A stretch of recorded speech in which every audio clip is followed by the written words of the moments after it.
আজকে সকালে রাস্তায় বেরিয়ে একটু বিরাস করছিলাম, বাড়ি আসতে কলে মুখ ধোয়ার সময়ই দেখি আমাদের এখানে অনেকগুলো ছ্যাঙ্গা হয়েছে। তো আর কি ছ্যাঙ্গাগুলোকে এখন পোড়াবো, না হলে আমাদের শরীরগুলো একদম চুলকায় চুলকায় শেষ করে দেয়। এত বড় বড় ছ্যাঙ্গা, আমাদের বাড়িতে পোলাপান আছে, ওদের যদি লাগে তাহলে না কি হয়ে যাবে ফুলে। তার জন্য আমার কাকা তাড়াতাড়ি করে গ্যাস লাইট এনে ছ্যাঙ্গাগুলোকে পোড়াতে লাগলো। দেখে খুবই মায়া হচ্ছিল। তো আর কি করব, পোড়াতে তো হবেই। ছ্যাঙ্গাগুলোকে না পোড়ালে গোয়ালের কাছে হয়েছে এমনিতেই ছ্যাঙ্গাগুলো, তারপরেও যদি গরুকে লেগে যায় একদম কি হবে তার ঠিক নেই।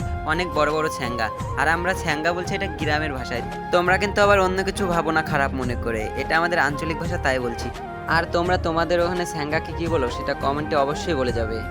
তো আর কি করব, এদিকে খুঁটায় খুঁটায় আমার কাকা নামাচ্ছিল ছ্যাঙ্গাগুলো, আর ছ্যাঙ্গাগুলো কিরকম ছাট পারছিল, দেখে খুবই মায়া হচ্ছিল। তো কি করব, তোরা ছ্যাঙ্গা, তোদের রেখে লাভ নেই। আর আমরা ছ্যাঙ্গা পোড়াতে পোড়াতে তোমরা কিন্তু লাইক সাবস্ক্রাইব করতে ভুলো না। টাটা।